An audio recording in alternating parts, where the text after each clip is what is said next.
All right, welcome back to the Black Male Archives. I am your host, Rodney Freeman, and we have with us Andrei Hall of Hall Wealth Management. Sir, how you doing today? I'm doing great. How about yourself? I'm doing good. I'm doing good. Now you're on the West Coast, is that correct? I'm in lovely California where everyone else in the country talks about us. Man, well, it is good to have you on this podcast. We just wanted to see how you got your business started, kind of learn about your background. So if you can tell the listeners basically where you're from and your background. Well, where I'm from is Los Angeles, born and raised mainly in Los Angeles. My father was a career man in the Navy. He served in World War II, Korean War, and Vietnam. We did some traveling, not a lot, but some. Uh, and the thing about it was always never a lot of money, but always a lot of love. Yeah. And basically, he um, he taught me a lot. You know, he was a tough guy, basic guy though. Uh, Things like I didn't know there was anything to a salad other than a piece of lettuce and a little dressing until I was 17 or 18. Yeah. But never a lot of money.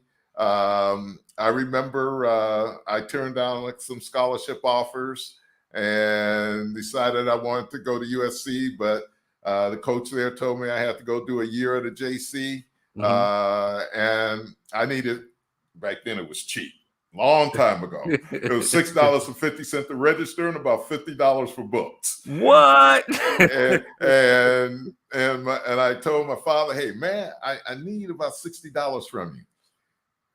I when he said follow me, I knew what he was going to do. Took me to the garage, showed him the lawnmower that I used growing up and still used until the day I left the house, Yeah. and said, "You know how to go mow lawns. Go out there and earn your $60. You know how to do it."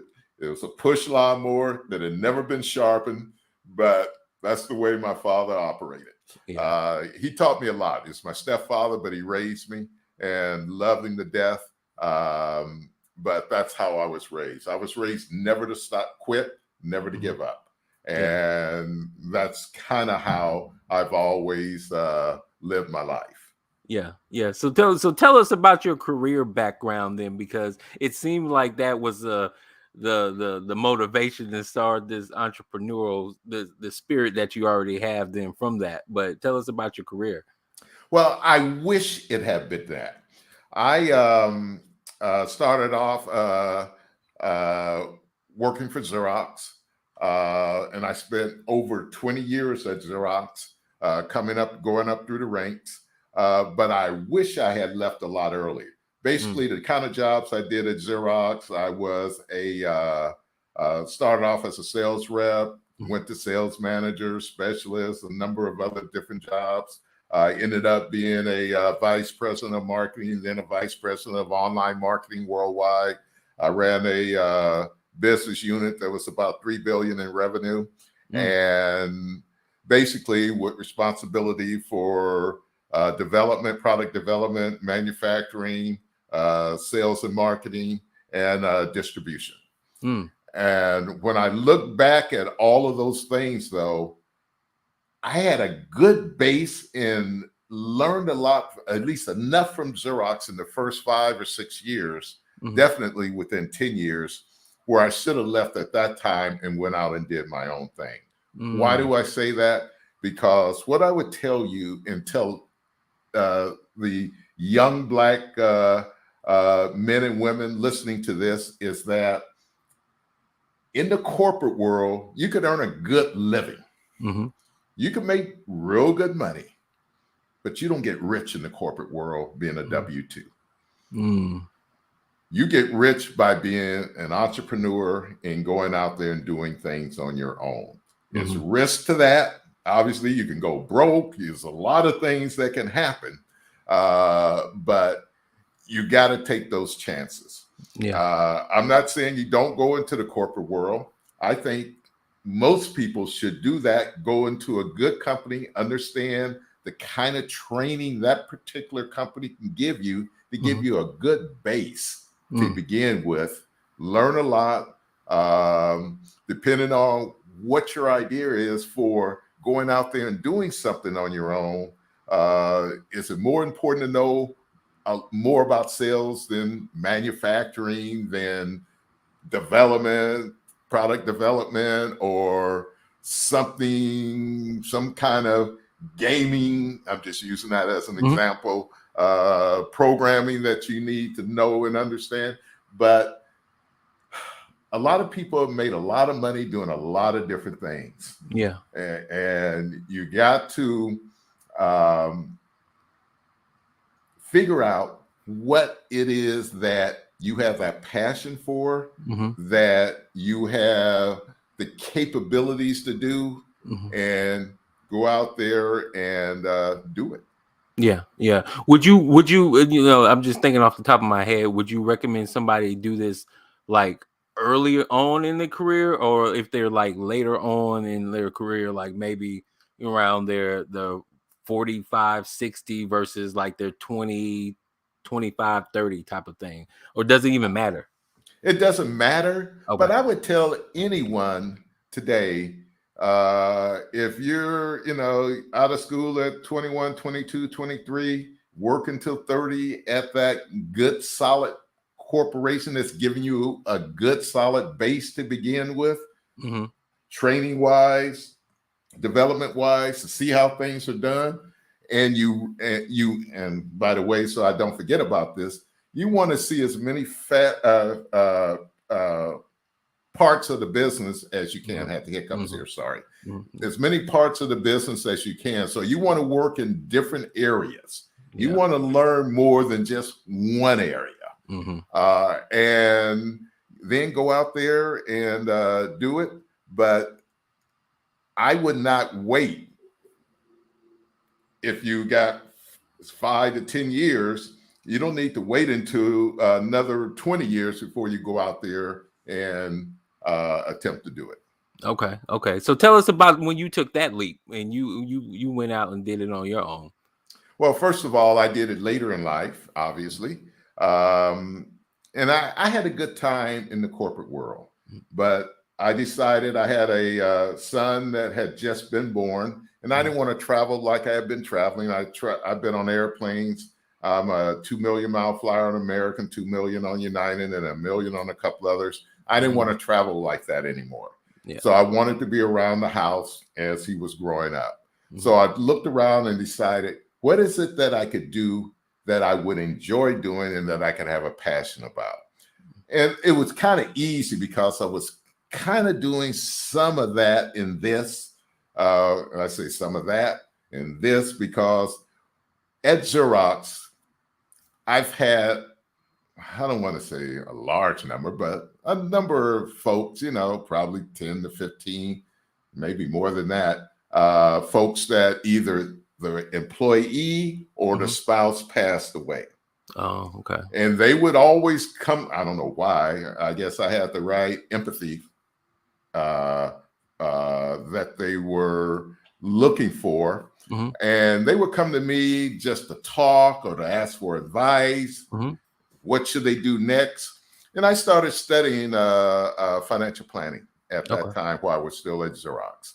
And it just, quite frankly, was something I really enjoyed not just helping those people because they were people I knew, but because I knew I could and I had a passion for it. And I realized that I was pretty good at it. Yeah. So tell us, what is financial planning?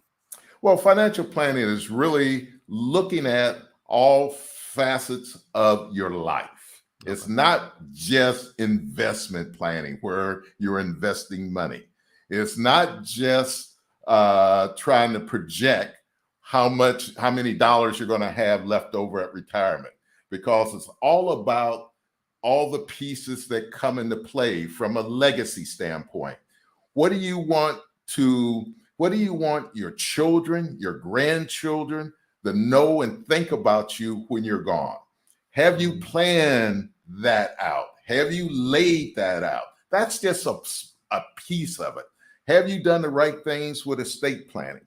There are a lot of things that I'm passionate about, but I'm real passionate about estate planning for a number of reasons.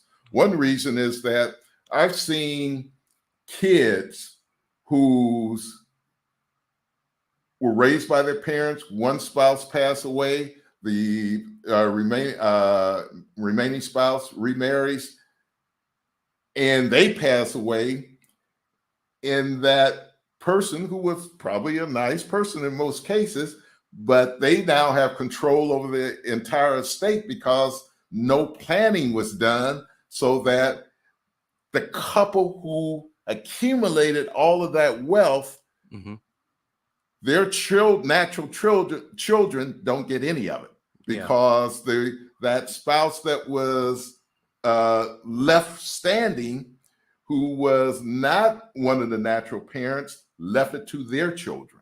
And they were not part of that accumulation of that wealth. So the right planning wasn't done, as an example. I've seen examples whereby a parents, it's a recent one here that's going on.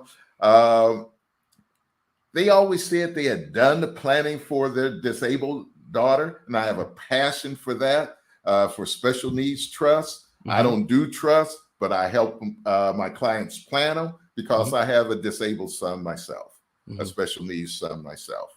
And I've seen it where siblings will commit that brother or sister to a facility, just to get rid of them. And that a special needs child doesn't see a dime of the dollars that should have been coming to them, because there's no one there to defend them. There's nothing laid out ahead of time. I've also seen it whereby things weren't laid out. Matter of fact, going back to that, I've seen them actually put them out on the street. A lot of these homeless people, or people that were always disabled, not just became mentally incompetent later on in life, but but they are just put out on the street. And I've seen that. And so it's those kinds of things that I'm passionate about. And especially if you don't do the right kind of special needs trust, as an example, all the services that a special needs person can get, i.e. Medicare, SSI, those things, if they have an inheritance, they'll have to spend that down without a special needs trust, versus that special needs trust that enables them to keep that wealth and use it to supplement things that they need that Medicare and SSI don't provide for. But again, it's those kinds of things, planning things, and I can go on, but it's not really what you make in life, it's what you keep. And failure to plan, we learned this early on. Failure to plan is planning to fail. That's funny. My dad always said that. So I want to ask you though, because this actually, what you just said, reminds me of the situations with two entertainers that I can think of: John Singleton, I think Prince, where people got into battle over this estates because I don't think there were any type of wills left in place. Well, maybe in the case of Prince, but I know with John Singleton, he died like all of a sudden type of thing. So one of the things, what do you recommend that people do to kind of just to get that started? Like, what if they don't want to go through the formal process? Can they just write something down on a piece of paper, or does that count? Or what how should they go about getting this started? Well, I'm not an attorney, so I can't say it counts, but they can read up on it. But yes, they can do that. At the same time, I wouldn't recommend that. Because one of the things people don't realize is that whatever you got goes through probate. Now, let's say you got $1 million home, but you owe $800,000 on it. You got at least $200,000 in equity. But the way probate works, the attorney that the courts will assign will get 15 to 20% of that. What's 20% of $1 million? And it's based on the million, not the 200,000. Right, So right. that 200,000 in equity, they're going to get the whole 200,000 in equity. 20% of $1 million is 200,000. Yeah. So the heirs would get zero from the sale of that home. Yeah. And so that's, you want to plan. I can't say it any other way. Worst case, you go to some online trust company where you can do your own online trust. That's still not a good way to go, but still better than nothing. But I would say you can do that versus just handwriting something out. And you want to trust, not a will. Yeah. A will still has to go through probate. A trust does not. But you also got to make sure you appoint the right person. I've seen so many children who, once they come of age, they're looking around. My parents left me such and such, and whoever was that trustee, they're usually long gone, but it's zero left because the parents didn't plan on the right person as the administrator / trustee. Yeah, yeah, man, that's so important. That's so important. What as far as your business, then how do you what do you recommend your clients do when it comes time to um like really kind of outline or create an inventory of what they have? Is that something that should be like an ongoing thing or a yearly thing where people like kind of go around their house and take inventory of their stuff so they'll know what to leave their kids? Or what do you guys recommend them to do when it comes to the stuff that they want to leave? Well, a couple of things. Number one, obviously, there are these cherished possessions that don't have a large dollar value that you want certain of your children to have. Okay. It's like in my case, there was this one picture of my mother when she was in her 20s that was carved in wood in Japan in this glass case from a photo that was beautiful. That's the only thing I wanted. Oh, wow. That's the only thing I wanted. So it just depends. Yeah. But at the same time, yes, you always want to have an inventory, but obviously, I'm going to be blunt. You're more interested in, I think, two areas. Number one, your overall estate, and depending on how big it is, or maybe the major thing is a home, but a lot of times that home has, especially in this day and age, has a lot of value. So you want to make sure you have things laid out the right way and how you want things distributed. When you have both qualified dollars, which are like IRAs, 401ks, non-qualified dollars where you've already paid the taxes on it, you may want one child to get those dollars, the non-qualified, and another get the IRA dollars, because there's going to be taxes on the IRA dollars. And if one child may not be quite as successful as the other and not in a higher income bracket, that's the one you would leave the IRA dollars to. Okay. Just as an example. But it is those kinds of, that's simple planning, but you want to get a whole lot more in depth, really, and everybody's different. Everybody has different family circumstances and situations that you got to drill down to. You can't just talk on the top of the surface. You got to drill down to understand what's most important. And once you find out the things that are most important, that's how you start planning. Okay. You got to plan for, because you want to plan going up to retirement in the accumulation phase. More important, really, in a lot of ways, the distribution phase. Because in distribution, if you're not taking dollars from the right bucket at the right time, and you take too many from one bucket of qualified versus non-qualified, you're going to end up paying a lot more in taxes, up to 50%. Yeah. So it's all of these kind of things, but you got to plan. Yeah. You can't plan in December for your tax situation for 2022. You can, in December of 2022, plan to figure out how to save for taxes in December of 2022.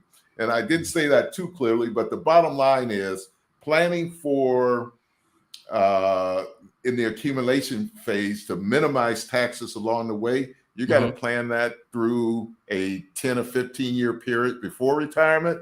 And then in retirement, you still got to plan even more, because you could have 30 years in retirement, 15 to 30 years in retirement. You need to plan that distribution phase just as much as you did the accumulation phase, and more so in a lot of cases, to minimize the taxes on your dollars.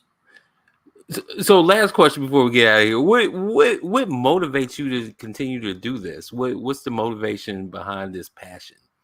Well, it's a passion for helping people. I really do enjoy helping people. Obviously, we all try to earn a living. I'm not going to lie about that. But I do have a passion for, I like it. I feel good. I feel good when I help people. At the same time, I also feel good. I have done a number of things with teenagers and giving presentations and talking through things that they can do with their lives right now to prepare themselves, not to be a financial advisor per se, but just to prepare themselves. And talking through those things. So I enjoy doing those things. I've been on the board of Challengers Boys and Girls Clubs, a couple of those board of directors. So I really enjoy working with young folks, and I enjoy helping. That's the way I can put it. But I tell you, the one thing I would leave you everyone with is, if you have a passion for something, figure out how you can earn a living at it. Okay. So if you have a passion for something, figure out how you can earn a living, do that business plan, do that marketing plan, figure out how you can get financing for it. And doesn't necessarily mean you got to go, if you got a rich dad or mother, great.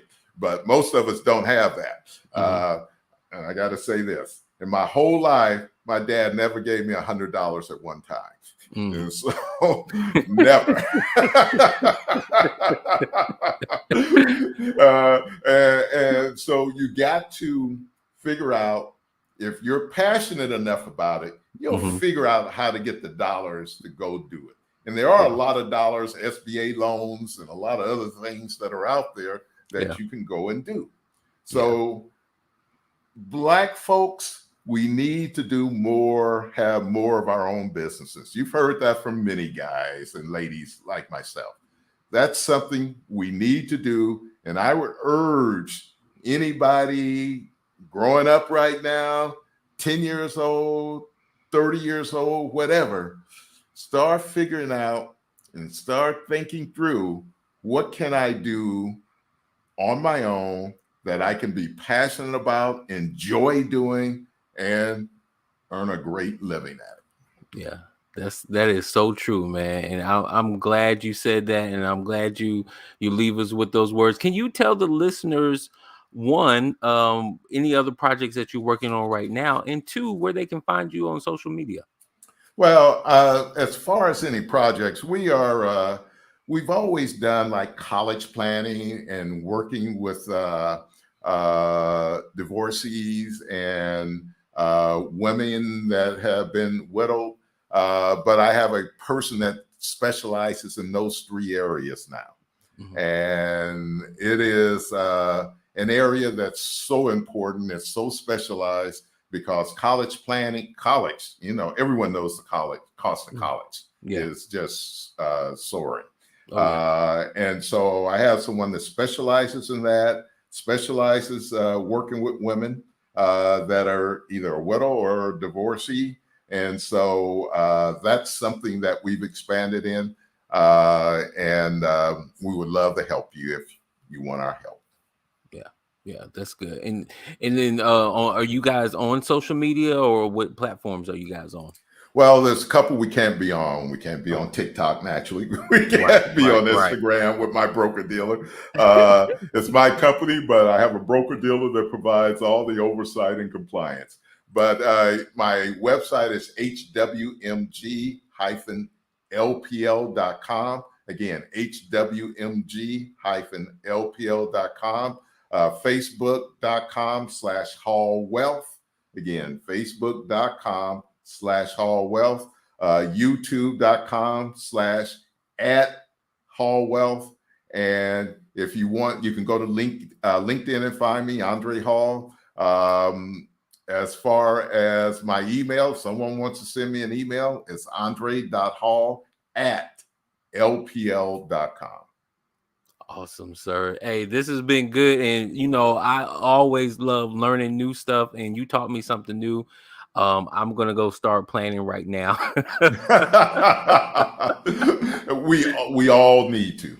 We Yes, all sir. need to. Yes, sir. Thank you so much for being on the Black Male Archives podcast, where we capture, curate, and promote positive stories about Black men, which you are one of. Thank you, sir, for your time.